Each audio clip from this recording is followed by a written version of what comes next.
Well, it's 12 o'clock. I'd like to welcome everyone to our Zoom at noon Family Business Friday session, October 16th, 2020. We are honored to have another group of two outstanding guests, Andy Bluestone, the CEO of Selective Benefits Group, and Scott Feit, Principal of Prime Pensions. Andy, Scott, welcome. As always, I start off with an introduction to the Rothman Institute, and then I'm going to turn it over to Andy, who's going to turn it over to Scott. So again, many of you have heard this, but who is the Rothman Institute? Our mission is to support, promote, and research entrepreneurship with a special focus on family and veteran businesses. We wouldn't exist without our sponsors, our major sponsors of our Family Business Alliance, the TD Bank Charitable Foundation, Provident Bank, Sun Trust, CIA&J, and Tony Russo, who should be joining us a little later, the CEO of CIA&J. Our programs include our student entrepreneurship programs, which we've been doing for 30 years, our Family Business Alliance, which is also 30 years, where we have family business members, and we do everything from put on outstanding speaker series to doing consulting to doing coaching with the CEOs of these businesses. Our Family Business Awards, our 28th year is coming up October 21st.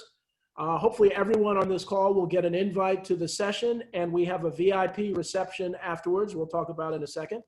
The Veterans Launching Ventures program, which is now a national program with 8 states represented, where we help veterans and family members of veterans develop their business plans and business ideas over an 8-week session.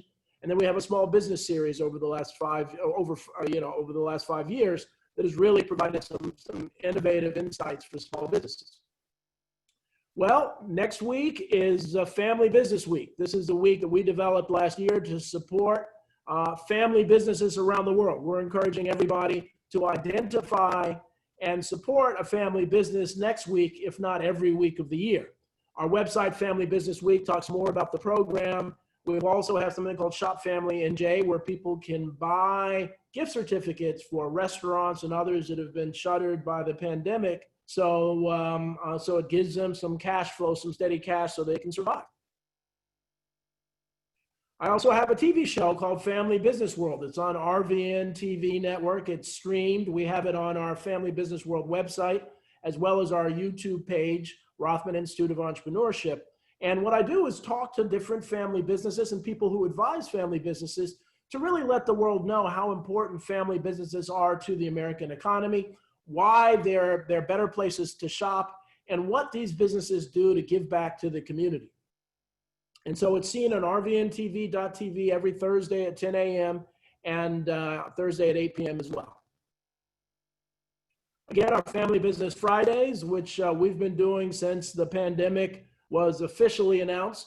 Our whole objective is to have outstanding people like Andrew and Scott to provide information to small business leaders around New Jersey and really around the country. This is our Veterans Launching Ventures program, which because of Zoom is now international. Actually, I said it was national, it's international. I'm doing a session, we have someone from Germany who's participating in the program.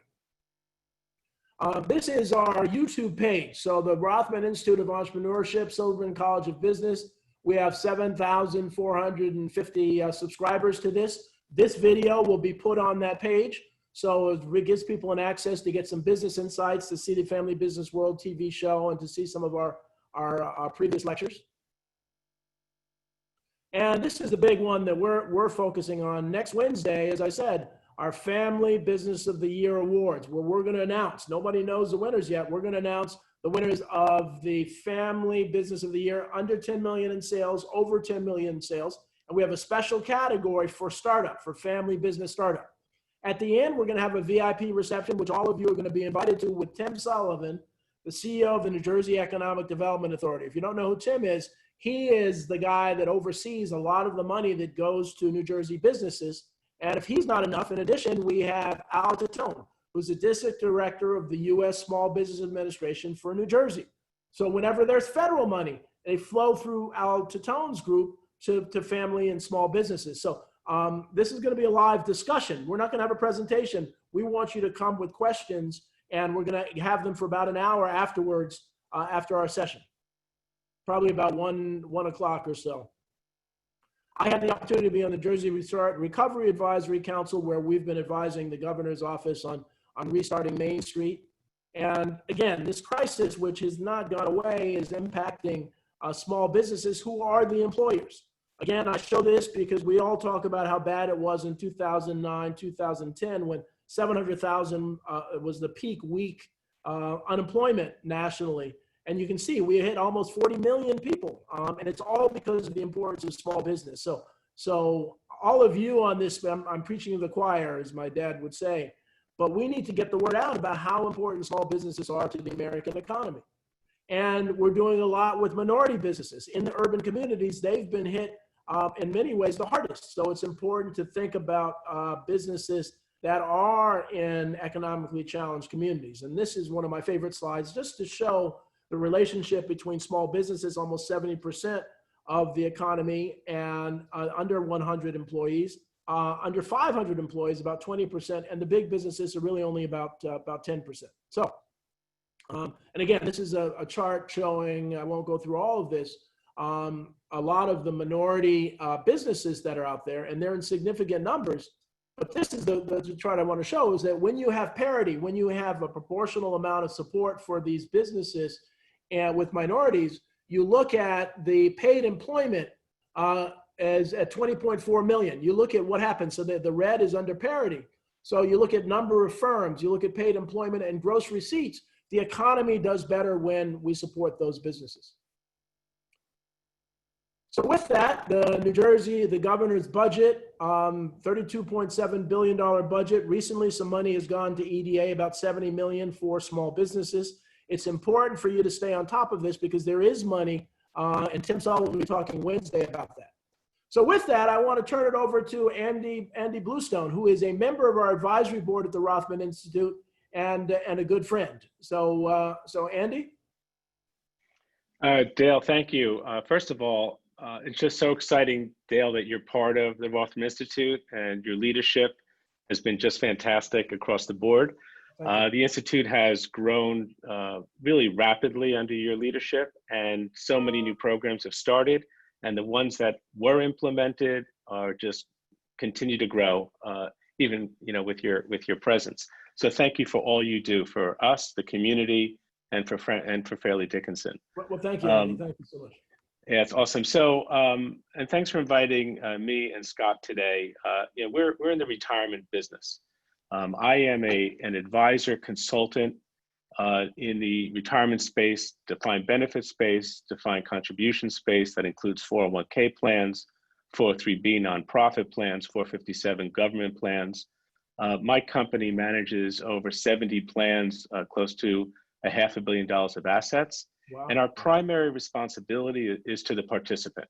Mm-hmm. Our role is really to help the participants understand where their investments are, understand what their costs are internally on these investments, show them the options that are available on their platform that the employer is providing, and then guide them through education models on what's in their best interest based on their own personal risk tolerance on how to invest their funds. We're going to hear from Scott Feit a little later.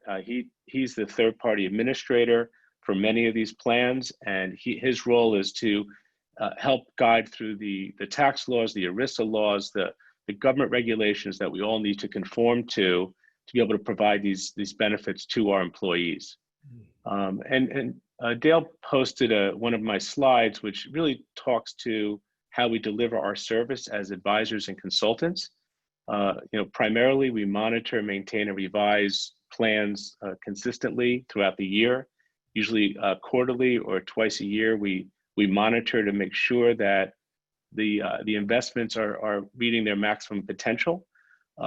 During this pandemic and crisis, we all are aware that the stock market has been a little bit of a yo-yo. Maybe a V curve at this point, V-shaped recovery, but we're not out of this pandemic, and we're all concerned about being sure that your participants and your companies are reaching their level of comfort, again, within their risk tolerance. We go in and we evaluate the existing plans. We use a tool that benchmarks plans against the industry so that each of our clients and new prospective clients have an opportunity to review and benchmark and see where they are moving forward. And then our role is to really help, again, lower the fees and educate. So we do that consistently. Mm-hmm. Let me ask you. So the benchmark, and again, I'm new to this, so I'm sure I'm speaking for some of our audience. So when you look benchmark, I mean, are there a lot of differences between plans, or is that, are they all pretty standard? Well, it's a great question. The answer is yes. There are a lot of differences. Some plans are old style annuity plans that may not offer a broad spectrum of investment options. Some plans are open architecture and they have the ability to pick out of 18,000 different funds that are in the marketplace and put on their platform. So we see a wide variety of plans out there. And I know you have, and we're focusing on small business, but you've done a lot of work with government as well. And that impacts all of us because those are taxpayer dollars. And so you've been able to save government a lot of money as well, as I understand it. Yeah, we work in the municipality and county space, and those are deferred compensation style plans. They're 457B plans. And, those are our police officers, our firefighters. They all have investments in their retirement plans. One of their options is to be in these 457 plans in their municipality. And we do help guide those as well and try to look at the fees, the education, and communication to offer the benefits that any for-profit company would also have. And just before you move on to negotiate, what size company should be benchmarking? I mean, what size, I have a family business, how big do I need to be to look at benchmarking? Listen, we work in very small arenas, SEP plans. We work as individual financial advisors with IRAs. So there's nothing too small to be analyzed. Okay. But typically, if you're in business and you have, 5 or plus employees, there's an expense to these plans. So you want to make sure that your expenses as an employer and the expenses associated for the participants are in line with the industry and you're not overpaying. Okay, great. Thanks. Yeah, so that's an overview of what we do and the role that I take. And I know Scott has a lot of, stuff to offer, more details around the current laws and some new things like the CARES Act and the Secure Act that was passed in December of 2019. So with that, I'll turn this over to Scott. Okay, Scott, I'm going to stop sharing and I am going to switch over host duty to you. You are the host now. Okay, great. Let me just go back. Okay, just want to make sure, Dale, you can see my screen? Yep. Not yet.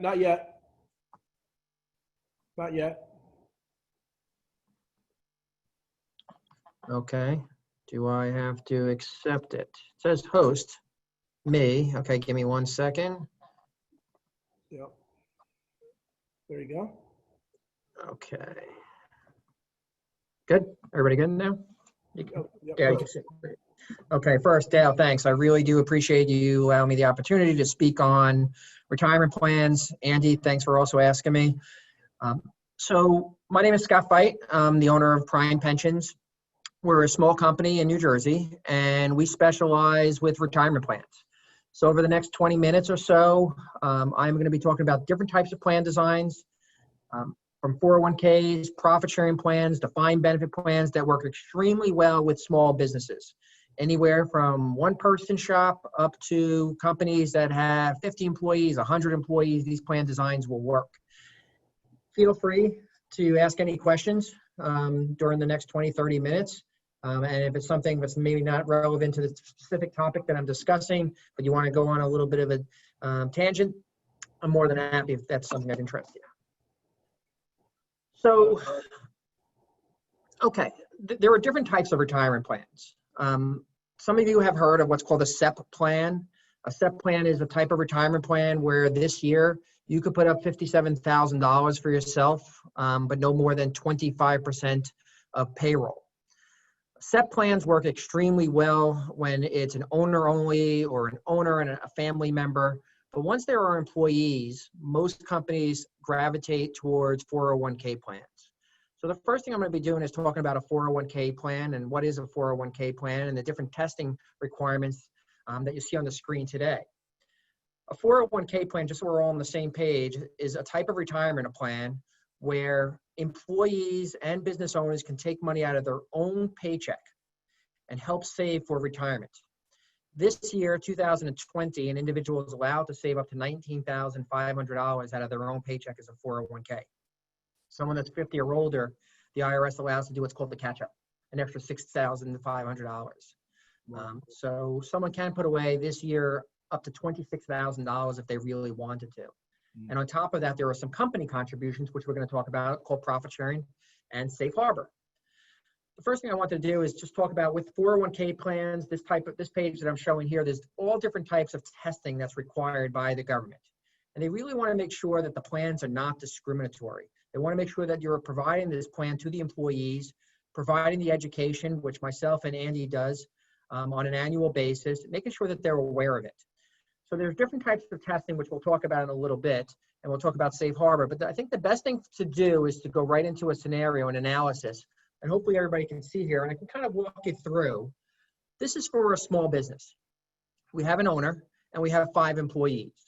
And what I want to do is show you what is the best type of plan design for a small company like this. And this plan design works extremely well with owner only, or if you have employees up to 50 to 100 employees.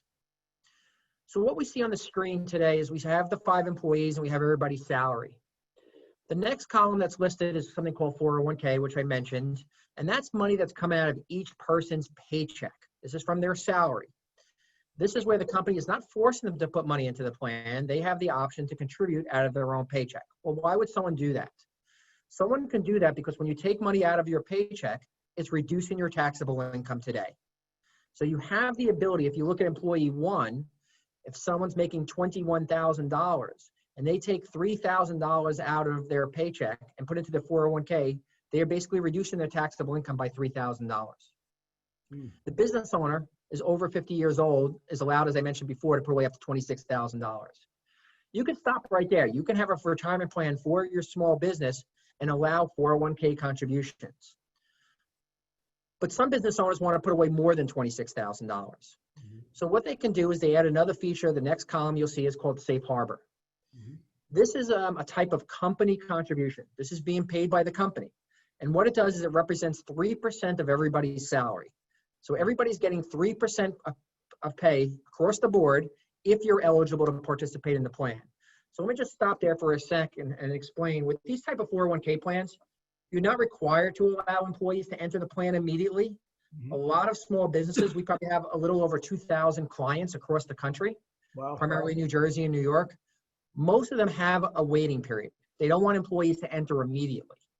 And the reason for that is they want to make sure that the employee is going to work out for them before they enroll them and have any expenses of putting them into a 401k plan. And you can have plans that where you have a 3-month wait, maybe something in line with your health benefits, a 6-month wait, or we have a lot of people that use 1 year. They want to make sure that the person's there for a year before they enroll them. Because with this type of plan, with a safe harbor, the company is going to be required to give them 3% of pay. Right. Scott, let me ask you, so the owner, so many of the people listening will have, the mom will be the owner and then the son will be a partial owner. Does that change it at all if you have more than one owner? No, these plans can work extremely well with multiple owners, and if they are family members, it still works. In your situation, you can have an owner and kids on the payroll, and they can contribute to the 401k. They can contribute up to the IRS limits of $19,500 plus the $26,000, and everybody gets the 3% safe harbor. Where we get creative with plan design, and this is my responsibility, is we talk to the business owners and ask them how much money that they want to put away. The IRS allows retirement plans to be set up where the business owners can have the contributions skewed in their favor. And what I mean by that is if you look at the column on the screen, it's called profit sharing. You could see that the employees are getting some benefits. They are getting profit sharing. There's a footnote down below that says the employees are getting 1.39% of their salary.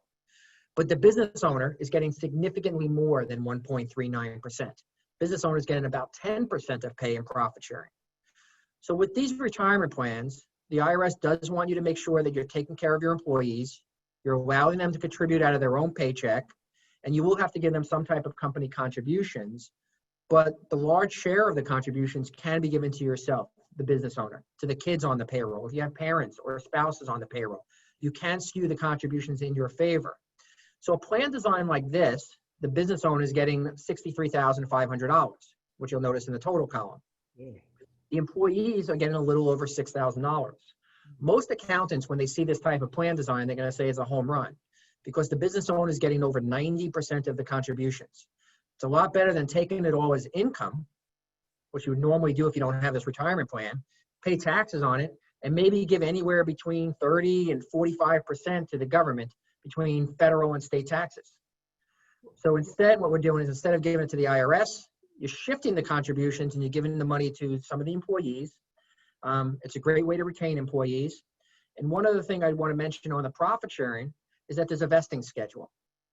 So when you set up these retirement plans, you can have the profit sharing money deposited in each person's account, but if they terminate employment, either they quit or they're fired, they will not walk away necessarily with 100% of what you as the business owner has contributed for them over time. They have to be there for at least 6 years in order to walk away with 100%. Typically, you'll see some type of graded vesting schedule where the employees get 20% of what you put in after 2 years, 40% after 3 years, and so forth. It's a great way to retain them. Yeah. So Scott, let me go back. So the owner, one of the things that this pandemic hopefully has awakened everybody, if you have money, to put some money away for a rainy day, as we're sitting here in a rainy day, because nobody ever anticipated it. So that's $63,000. When can I access it? When can that owner access it? Sure. If there's an emergency? Good question. Yeah, so there's a couple of ways you can take money out of a retirement plan if you're still employed as an employee or if you're a business owner. Mm-hmm. The first way is most plans have something in place where they allow for loans. So today you can borrow up to half of your account, no more than $50,000. The beauty of loans in a 401k plan is when you pay back the loan, you're paying back the principal and the interest back to yourself. As opposed to going to a bank, you wouldn't be doing that. So the principal and interest go back to yourself if you have a 401k plan. And again, you can do $50,000. If the spouse is on the in the retirement plan, you can each do $50,000. The second way you can take money out of a retirement plan is we can have something called what's called an in-service distribution. If you're over 59 and a half, you can take money out of the plan. It's not a loan, and you don't have to pay it back, but you are going to be taxed on it. And if you're over 59 and a half, there's no penalty. And so the loan, Scott, so the loan, are there fees with that loan too? If there must be a fee with the loan. So my office, if we're preparing the loan paperwork, we don't charge for loan fees, but a lot of the record keeping companies that Andy and I work with, these platform companies, Principal, Hancock, Voya, they basically will process the loans and track everything online with all of the other money that's in your account. And they will have some type of fee. Usually it's an upfront fee. It may be somewhere in the neighborhood of $25 to $50 to process the loan. And let me just say, and I try to, as I said, I want to make sure that, so if people had been doing this for the last 10 years and they had $600,000 in the bank during this pandemic, they could have borrowed against that to survive. They could have. And we did see an increase in activity during the pandemic where people were borrowing $50,000. There was a provision in the CARES Act that was passed earlier in the year, right when everybody was basically being quarantined, where the government said that instead of $50,000, you're allowed to borrow up to $100,000. You can no longer borrow $100,000. That expired in September last month. But we did see a lot of activity from employees and retirement plans who needed money, who were furloughed. Just to give an example, we have a lot of small restaurant clients, and they were in need of money to help run their business because they were significantly impacted, and a lot of them took the $100,000 loans out of the retirement plan. Right. And they have the ability to pay that back over a 5-year period.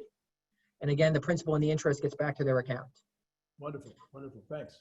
And one other way that you can take money out of a retirement plan is there's something called a hardship feature. If you need money for medical expenses, eviction of your home, which we're seeing a lot today, for funeral expenses, you have the ability to take money out of your 401k plan, and it can be at any age. Again, these are provisions that have to be available in the plan document. So that's where you would normally speak to someone like myself, who's the third-party administrator, or you speak with Andy and be able to provide you what the plan does allow. So all three of them, loans, in-service distributions, and hardships, are mechanisms in place for your employees and business owners to take money out of the plan. Scott, we have a question. Are the safe harbor, this from Jim Perez, are the safe harbor and profit sharing components considered to be inside the 401k structure, or are they separate from the 401k structure? Okay, that's a great question. They are considered inside the 401k structure. And what I mean by that is that you have one plan document. In order to have this 401k plan, the IRS requires you to have a legal document, which you can have an attorney or you can have someone like myself prepare. Within that document, we're checking off the boxes that it's going to have a 401k feature, it's going to have a safe harbor feature, and it's going to have a profit sharing feature. When the money gets taken from the company and deposited into the investment company, the record keeping platform that's going to track how much money you have and in the different funds that you have, those platform companies are going to track of how much of your money is 401k, how much is safe harbor, and how much is profit sharing. So when you go online, you can see your different buckets of money. When you get your statement, you're going to see your different buckets of money and how much you have, and how much if you retire, how much if you terminate employment will you walk away with today. These account balances are normally valued on a daily basis whenever the market is open. So you can see real time what your account is worth today. And then you can speak with people like myself or Andy to say, okay, if you need projections, how much money do you need to live on? Where is with Social Security? Are you going to have enough money, or do you need to start increasing your 401k percentage? Right. Some employees may start off with 3%, but then after speaking with Andy and myself, may realize that 3% is not going to be enough. Hey, you may have to increase to 5%. Yeah, go ahead, Andy. Scott, I'm just throwing in, maybe you could speak to the record keeper and the tools that they have available for participants so they can see their projected income, retirement, meeting their goals. Yeah, absolutely. Today's technology is obviously completely different than where we were a decade ago. All of the record keeping companies, those I mentioned, Principal and Hancock and Mass Mutual and Empower, they have many tools on their website for business owners and for the employees where they can go on and look at their real life situation. Meaning they can basically put in, these record keepers know how much money you have in your retirement plan. They know how much you're contributing to the 401k. And they can basically project out to age 65, normal retirement age. How much money you're going to have, how much of that plus your Social Security is going to leave you based on your life expectancy, how much are you going to have on a monthly basis. Today, the tools allow you to even tie in your checking account and other brokerage accounts that you may have so it can look at your full picture. So, and they'll tell you that, okay, if you want to retire and you don't have enough, well, how much do you want to have? And then it will basically come back and say, well, maybe you do need to increase your 401k percentage. Mm-hmm. And it takes into consideration the money that the company is putting in. Is there going to be a company match? The analysis that I'm showing on the screen today is not showing company matches. It's profit sharing and safe harbor, but you can also have a company match. That's another type of safe harbor where the only way that the employees get a contribution is if you have them contribute out of their own paycheck. So for example, you could set up a 401k with a company match where the company gives dollar for dollar, whatever you contribute, up to 4% of your salary. So if you contribute 2% from your pay, the company's going to match 2%. All of these company contributions that we're talking about, safe harbor, profit sharing, match, are deductible to the business. And that's important. At the end of the day, you get a deduction just like all your other normal expenses. And in addition to that, there are certain tax credits that the IRS gives. There was something that was passed, and Andy mentioned it, called the Secure Act in December of last year, where small businesses get a tax credit, not a deduction, a tax credit for retirement plans that are set up for small businesses. And that tax credit can be as much as $5,000 a year for 3 years. And I'm going to show you, I have a white paper with a couple of things about the CARES Act and the Secure Act, which will touch upon that. Okay, great. This is great. Yeah, we don't want to slow you down, but this is fantastic. Okay. I do want to show another scenario where we do have some small businesses where are putting away $63,500 a year, but that's not enough. They want to put away more money. They're doing extremely well, and they know that maybe they're closer to retirement age and they need to really start saving. And $63,500 may not be enough where they need to put away $100,000 or $200,000 a year. And I know that's not for every small business, or any company out there that can afford to do it, but companies that have the cash flow and are really looking to reduce their taxable income can set up something called a cash balance plan. A cash balance plan is a defined benefit plan. And really the only difference between this scenario and the previous scenario is that, I mean, I've expanded it. Instead of an owner, we have an owner and another physician. This is maybe a small physician group. And instead of 5 employees, we now have 10 employees. The columns are pretty much the same, except for if you look to the second to last column called cash balance plan, this is a second type of plan. It's cash balance is a type of, you might have heard of a defined benefit plan. Defined benefit plan used to be very, very popular 20, 30, 40 years ago.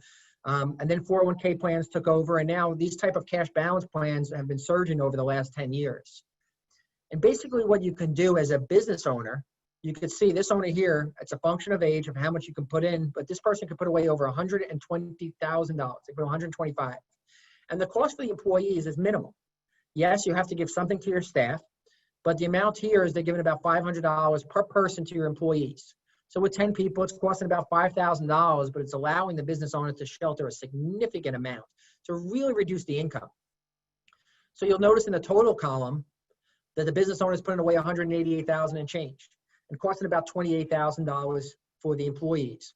This is still, even though you have to give the employees $28,000, it's a lot better than taking the $225,000 and having to give maybe 30 to 40% to the IRS in the form of taxes if you took it in an income. One thing to mention is that there is another physician here in this small practice. This other physician is making really good money, showing here at $285,000. This person is considered highly paid, according to the IRS. When you have a retirement plan, keep in mind if you have other highly paid people, you are not required to give them large contributions. You are allowed to discriminate against them if you want as the business owner. And the reason for that is the IRS recognizes that they're already well paid. And if you want to cut back on some of their retirement plan benefits, you can. Because sometimes I hear, one of the questions I hear a lot from business owners is, well, I have a few people that are making really good money. This plans would be too expensive for me. And my response is, for those individuals, you only have to give them a minimum amount of 3%. 3% is what you'd be required to give them. You don't need to give the same percentage that you give in your rank and file employees that may be lower paid. So it's another type of retirement plan that can be set up. Okay? Great. Great. These plans, 401k plans, profit sharing plans, cash balance plans, all, if it's a 401k plan, it really should be set up before the end of the year to allow the employees the opportunity to save from now until the end of the year. But the profit sharing or cash balance plan that I have on the screen today, in the past, will always had to be set up before the year is over. You didn't have to fund it. You had to put the money in by the time you file your tax return next year, but the plan was supposed to be set up by December 31st. Under the Secure Act that was passed last year, you can actually set up these plans after the year is over. So if you're a small business owner and you decide, you were talking to your accountant in January or February, and they said, you should have set up a retirement plan before the year is over. Well, under the change in the law, you now can set one up retroactively for 2020 and put away money into the retirement plan and get the deduction for it for 2020, which is a nice feature. Okay. That's great. That is what I have on my scenario, on some of my slides that are really relevant. The rest has to do with some testing. Are these slides going to be shared, Dale, at all? Yeah, if you want to, we can share them. Let me ask just a couple questions. Sure. While I'm loading my next One, page. You're one of the most educated people I know, and so having worked at the state, I was Deputy Commissioner of the Department of Community Affairs, and I often wonder what crazy person would have pension plans that are defined benefit, knowing that they're going to run out of money eventually, instead of defined contribution. What actuary actually did that at the state? For those who don't know, that's states are going to run out of money because we just can't afford to pay defined benefits. So how did they come up with that? Were they just not thinking, or what? Well, the defined benefit plans. First of all, can you see my screen? Am I still sharing? No, you're not sharing anymore. No. Okay. All right. With defined benefit plans, the government recognizes that I think personally Social Security is going to be around for a long time. Yeah, Social Security, hopefully. Yes, but they're saying that we want businesses to be responsible for their own retirement, and they recognize that 401k plans may not be enough. So they're giving them the opportunity to save a lot more for retirement. And by having these defined benefit plans, the business owners will have to put more in for their employees. So the goal is trying to get everybody when they retire to have enough in savings. And what we're finding is that obviously people are living longer. That means they need more money to save. So this is more important than ever. I think also, oh, I'm sorry, Dale. Right. No, I think there's two distinct relevant pieces to your question. One is government-funded defined benefit plans, and then privately funded defined benefit plans, right? So some plans are what's called underfunded, which means they didn't set aside the money that's necessary to pay the defined benefit to the retired employees. Now, there are a bunch of private companies that have been underfunded over the years, and then they default, and maybe the participants are not going to get their full benefit that they've been promised. But on the government side, we seem to have to continue to fund these plans out of current dollars because the monies either were taken from the pension to be used for something else, could be school, could be whatever, roads. And so the underfunded problem is more pervasive in the government world than it is in the private space. Right. That's exactly right. Now, Scott, are you going to share another slide? Yeah, I have one more thing that if you don't mind, I can take 2-3 minutes. Okay. Could you do me a favor? Because your host, Tony Russo from CIA&J is there. So if you look at attendees, if you could promote him to a panelist, because he may have some questions from CIA&J, his members there. So Anthony Russo. Oh, I see. So go to allow talk. Is that what I'm doing? Allow to talk? Yeah, promote to panelist. I think if you go over, you can, if you did more, then promote him to a panelist. I just did that. Okay. Okay, perfect. Thanks. And now you can share.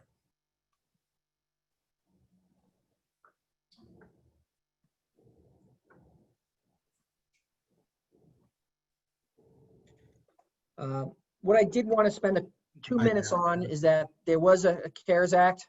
Hi, Anthony. Good afternoon. One thing we talked about is because of COVID, the government did pass something earlier in the year, which allows anybody that has a retirement plan, if you set these up by December 31st, if you do need to take money out, I know we talked about loans and hardships, there is another way you could take money out of a plan, and you can take, you'll see here, up to $100,000 out of a retirement plan. And the beauty of these plans is that regardless of your age, there's no penalty. The 10% penalty does not apply. Also, if you want, you will be taxed on it, but you have up to 3 years if you want to pay back the $100,000 or as much as you can of the $100,000 back to the plan and get a tax refund on what you've already paid. Right. So this is something what's under the CARES Act. But in order to be eligible to take this type of distribution from the retirement plan, there has to be certain conditions that have to be met. And it's either you've been diagnosed with COVID, maybe a spouse or a dependent, or that you were financially impacted. Most of my clients have been coming to me and taking money out due to this reason and saying that they've been financially impacted. They may not have had COVID themselves, but their business has suffered, which most small businesses have over the last 6 months. So it is a valid reason that they can take money out. And then this just shows that they have 3 years if they want to pay it back and not have to pay any of the taxes on it. One other thing that was allowed, which I mentioned earlier, was that you were allowed to take a $100,000 loan because of the CARES Act, but that stopped as of September. So you can no longer take a loan up to $100,000. It's back down to $50,000. And also, I did want to briefly mention under the CARES Act that the requirements to have a required minimum distribution for 2020, you are no longer required for this calendar year. If you have a 401k plan, a SEP, IRA, you are not required to take RMDs because you are over 70 and a half. Under the Secure Act, just to let you know, it's no longer 70 and a half, it's 72, where you have to have a required minimum distribution. Money each year, which has to be taken out of the retirement plan. And that's all I just wanted to mention under that act. Well, wonderful. This is good. Anything else, Scott?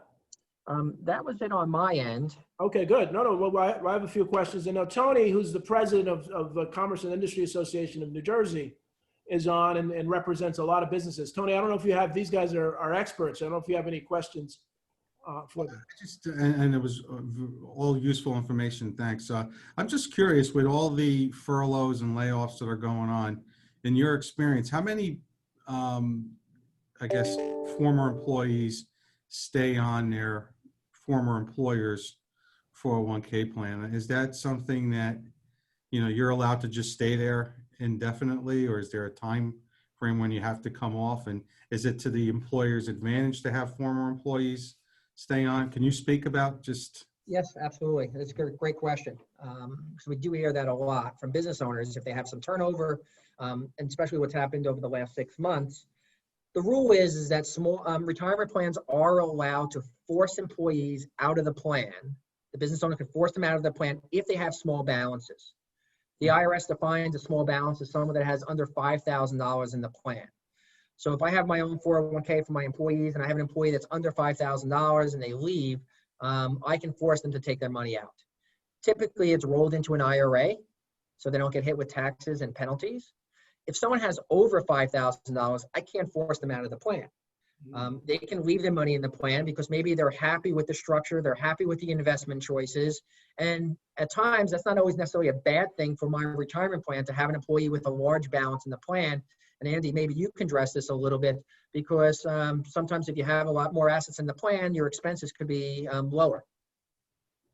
Yeah, so just to add to that, and that's a great summary, Tony, the employer has a certain expense associated with the plan. And the employees, the participants, also have expenses. So the larger the plan is, as far as assets under management under one umbrella, the fees could be lowered, right? So if you, for example, take a company with $1 million of assets in the plan, they might be paying 1% in fee. You take a company with $10 million of assets in the plan, they could be paying 75 basis points or 0.75% for their fee. So some employers, even though it might be a nuisance, it's not really to them if an employee leaves and they leave their assets in the 401k plan, because the record keepers are really communicating. The insurance companies, record keepers, and third-party administrator are communicating with these ex-employees directly, and the employer has very little interaction. So what's your experience been, though? Do you think most former employees stay? Or They stay. They stay.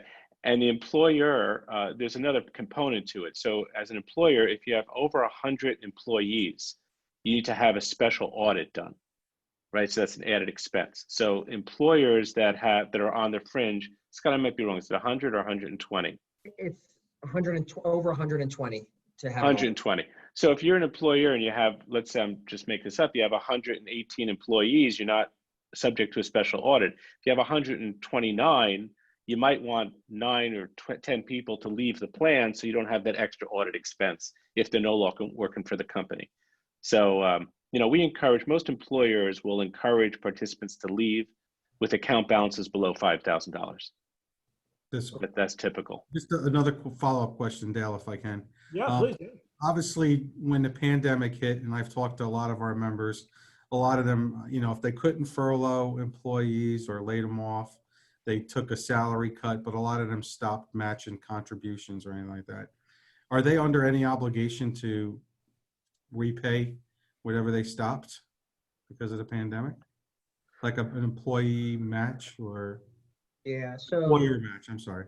Yeah, so there are some, and I mentioned before that there was something called the safe harbor match, for example, where they were giving contributions, and I agree with you. We did see some small businesses stop their match mid-year. They are legally required to still give that match if they haven't made it already from January 1st up to the time that the match ceased. They can't get out of that obligation.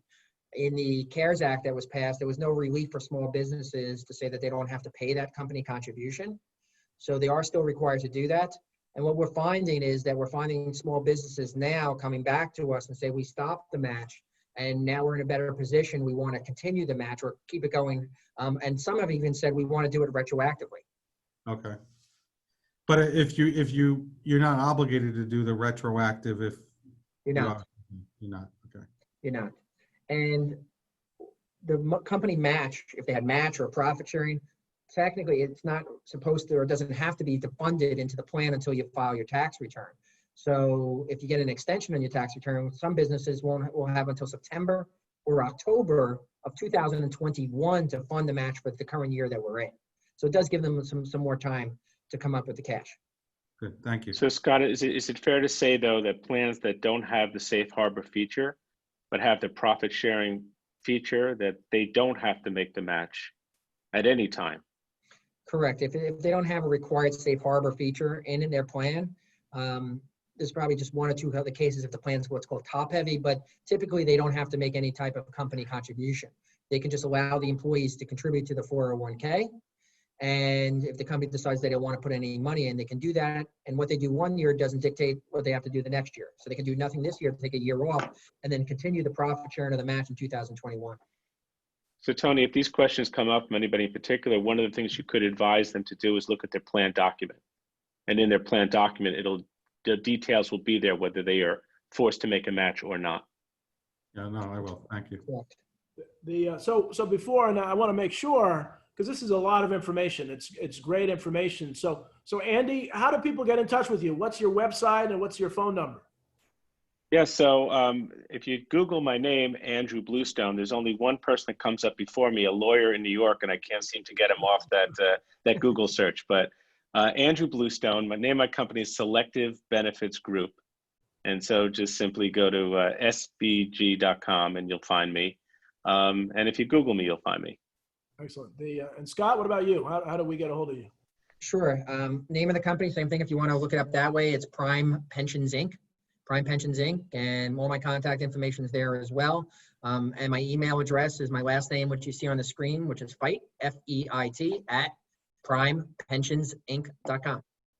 All right. So I wanted to ask about, so the big thing, and Tony is one of the most effective folks in Trenton on behalf of all businesses, but especially small and family businesses. And so, there's a lot of talk about, the biggest swear word in New Jersey, which is taxes, And so, and I've often wondered, so this whole idea of the millionaire's tax, whether it's good or bad, we won't talk about, but can small businesses, doing some of these things, avoid some of those millionaire taxes legally? Yes, me or Tony? Either you or Andy. Yeah, just really, yeah. What I mean, are these ways that you can save and also reduce your taxable income? Yeah, absolutely. So we do see small business owners that are making very, very good money, setting up, which I just mentioned, those defined benefit cash balance plans. And some of them are putting away hundreds of thousands of dollars a year into that plan. They are taking care of their employees. And the net gain is what they're doing is they're taking the taxable income today and significantly reducing it. Right. But I guess, Dale, to your point now, if I'm making more than $1 million a year, and now New Jersey is going to tax me a little higher, I can shelter that money in that cash balance plan, is what you're saying. Okay. So my taxable income is not going to be $1 million. Correct.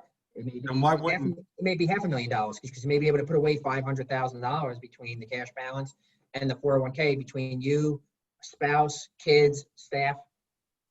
So an ignorant question then, if I'm an accountant and I'm advising my client, why wouldn't I tell them, if I knew they're going to be paying the taxes now, I guess the rate would go up to 10.75% for millionaires at the current, I think it's 8.75. Why wouldn't I advise them to open up a cash balance? Or that's probably what they're going to do, or? Yeah, so the negative part, I don't say negative, but one thing you have to be aware of with these cash balance plans, it's not a 1-year commitment, it's a 3-year commitment. Meaning, if you decide you're going to put away $100,000 this year in the cash balance plan, the IRS doesn't want you to set it up, put $100,000 in this year and fund nothing going forward. With that type of cash balance plan, they want you to keep in mind that for the next 3 years, you should be funding consistently about the same dollar amount, $100,000. That does scare some small businesses, but for many, depending on their nature and their services, they feel they're going to have the cash flow and they're going to be able to afford to do that. If there's something that drastic that happens to their business in the next 3 years, then the IRS is a little bit forgiving. For example, we have clients that set up these small businesses that set this plan up in 2019, 2020 hit. Nobody could have predicted what happened with COVID, and a lot of them couldn't afford to put their money in this year. So there's a little bit of relief there with the IRS. But to your point, yeah, this is something that the accountant would say, yes, let's go ahead and do it. So I want to add to this millionaire's tax idea, and I'm not a political pundit, and I don't play one on TV either. I just don't know. We don't know what's going to happen in a couple of weeks. But if in fact our federal taxes do increase over, I think some proposals are out there, over $400,000. We're just talking about the state tax now, which is an extra 2%. we might be talking about a higher federal tax, which also applies to business owners. And assuming that they can afford to put money away into a retirement plan, a cash balance plan, they'll find some relief as well on the federal level. Interesting. Tony and I talk a lot about this, and I've often said, and Tony and I are, really kind of in the middle of things, is that there's one group wants to tax the millionaires, another group wants to give tax breaks to the millionaires. And I've often said, being an advocate for small and family businesses, why don't we reduce taxes on the job creators and increase taxes on the people that are just holding money?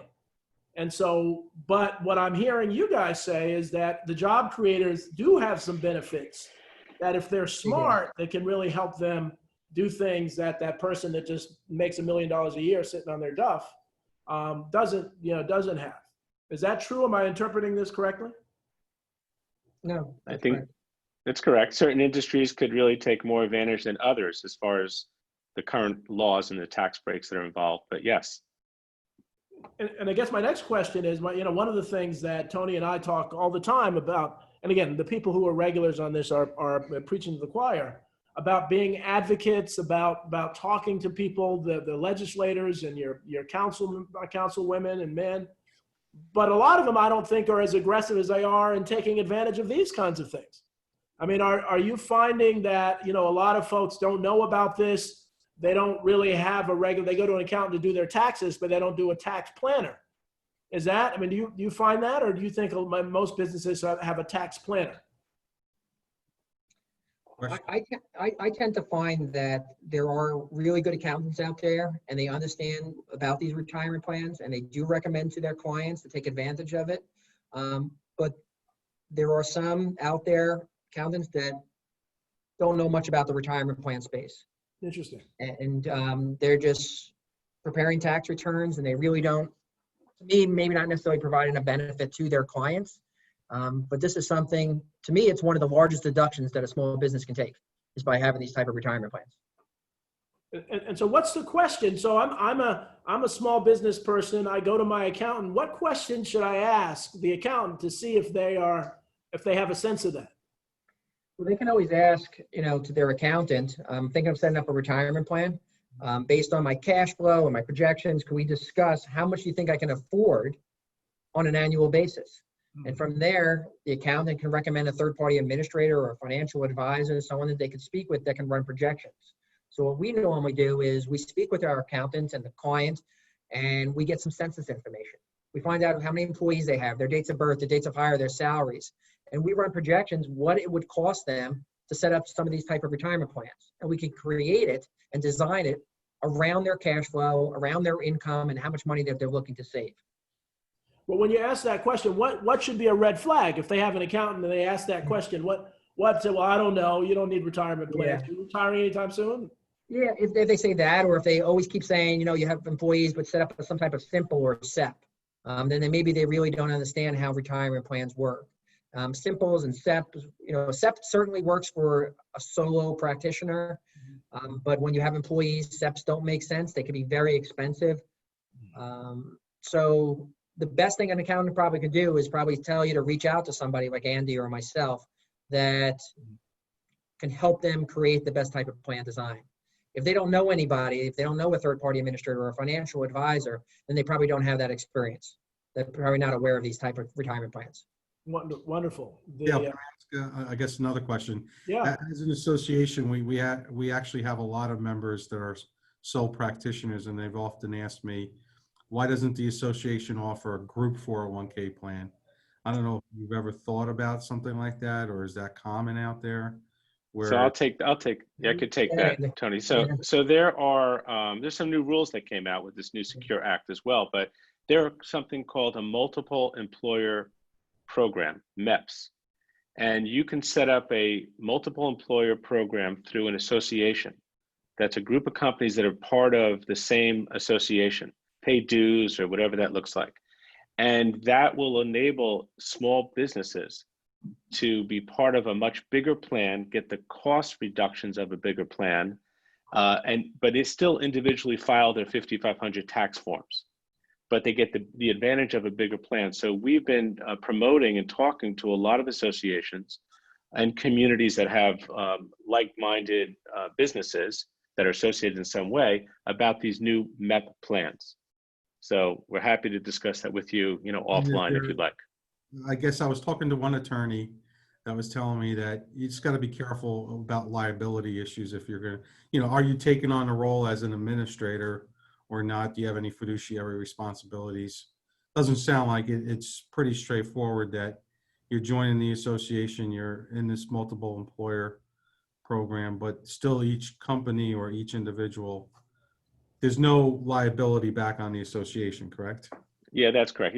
Before the Secure Act, they used to call it the bad apple in the bunch, right? So one bad apple could ruin the whole bunch if it's rotten. So that has changed now, especially with the new rules that are in place. When you say the Secure Act, you're talking about the state Secure Act? The one in No, there's an act that was passed at a federal level in December of 2019. Okay. And that has new rules and regulations around associations and multiple employer plans. Maybe Scott could address that even further. Well, the only reason why, I'm sorry, Scott, because I it's been a while, but I know New Jersey passed a law. Governor Murphy was real big on if an employer doesn't offer a 401k plan, he wanted the ability to collect money, from employees to put it into a state 401k plan. I don't know if you're familiar with that at all, or does that make sense? Or No, I don't know much about the state ones. Yeah. I'll have to look it up, but I'm pretty sure when the battle in Trenton was going on with this bill, people didn't quite understand it, and a lot of employers would call me and say, "Does this and I'll have to check if the legislation went through. I'm pretty sure that it did. It's not. There's no obligation on the employer to match or provide anything, but just allow through payroll that money gets transferred into a state-run 401k plan." Okay. Yeah, we'll look into that. Get back to it. I know some states do have that where you have to offer some type of program to your staff. And then I haven't heard great things about it, how some states are running it because of how they're really, what it comes down to is how it's being invested.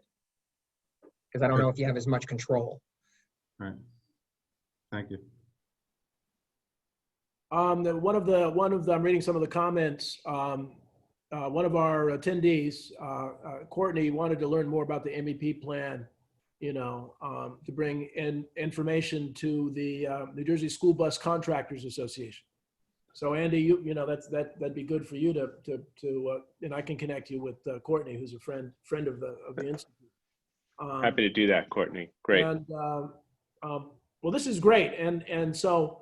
Scott, I have to embarrass you and say that I have a lot of letters after my name. You have a whole bunch of letters after your name. So what are your degrees? Again, you're a lawyer? No, I'm not a lawyer. That's one I don't have. I am a certified public accountant. In my former life, I was a CPA doing forensic accounting, looking at companies that were cooking the books. And then I became a third-party administrator.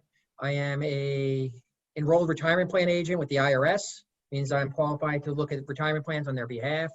I am a qualified 401k administrator, certified pension consultant, a qualified pension administrator, a qualified pension consultant, and a few other things, which just a lot of tests, a lot of exams, that's all. Yeah. What do you use for your business card? 8.5 11 sheet of paper. But well, we're almost at time. Tony, any other questions? Anything else you think of? It's just, really high level. I mean, what do you think the future is? Is it, for employers, are you going to think about changes to 401k plans and how it's approached, or is it going to be more of the same? Well, I see a very positive trend in the retirement planning arena. We have people like on our team, like Cory Booker, who have big promoter of retirement plans and other administrators and legislators. But I think the movement is to have more self-funded retirement vehicles available for individuals and for corporations. That's what I see. Well, and I think, Tony, again, think about all the people that have been unemployed, who've spent their retirement plan just to keep their house. Yeah. I think we're going to see the impact of this COVID pandemic for years to come, and they're going to have to deal with retirement. That money that was spent in this time. I don't know what they're going to do, but I think a lot of people are suffering. and will be suffering for years to come, even when you get a job again. Yeah, I agree. Well, again, these are one of the things I love about this is that, you know, the topics people say, oh, retirement insurance. I find the most interesting topics are the ones that people don't necessarily think are that interesting. And so, and my family businesses should learn something. Make sure your accountant knows some of this stuff. And if they don't know that, you need to find another accountant. So my friend Andy Bluestone, thank you. Scott Feit, thank you. Tony, as always, thank you for your partnership. Everybody have a wonderful weekend. It's rainy. I'm here in my room because I get a little bit of light, but have a good one, and we'll see you next week. Take care. Bye-bye. Thank you, everybody. Thanks, Thank you. everybody. Appreciate it. Bye.